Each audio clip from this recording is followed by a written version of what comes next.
10 গ্রাম গোবরাছড়া এলাকায় জমিতে অবৈধ গাঁজা কাটার অভিযান পুলিশের। বৃহস্পতিবার দুপুর থেকে এই অভিযান চালায় নয়ারহাট থানার পুলিশ। উপস্থিত ছিলেন দিনহাটা মহকুমা পুলিশ আধিকারিক ধীমান মিত্র ছাড়াও অন্যান্য পুলিশকর্মীরা।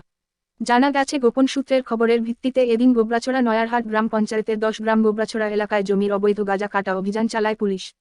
এই বিষয়ে এসডিপিও ধীমান মিত্র জানান, এদিন বিকেল 5টা পর্যন্ত অভিযান চালিয়ে 10 থেকে 12 বিঘা জমির অবৈধ গাঁজা গাছ কাটল পুলিশ। আজকে মূলত সাহেবগঞ্জের নয়ারহাট এরিয়ার 10 গ্রাম গোবরাছড়া যে জায়গা, সেখানে আমাদের কাছে গোপন সূত্রে খবর ছিল যে প্রচুর পরিমাণে গাঁজা চাষ হয়েছে। আমরা সেই ইনফরমেশনের ভিত্তিতে আমরা সেখানে যাই এবং দেখি বিস্তীর্ণ অঞ্চল জুড়ে গাঁজার চাষ হয়ে রয়েছে এবং সেখানে আমরা আজকে গাঁজা কাটা শুরু করা হয় এবং প্রায় 10-12 বিঘা জমির গাঁজা আজকে ডিস্ট্রয় করা হয়েছে।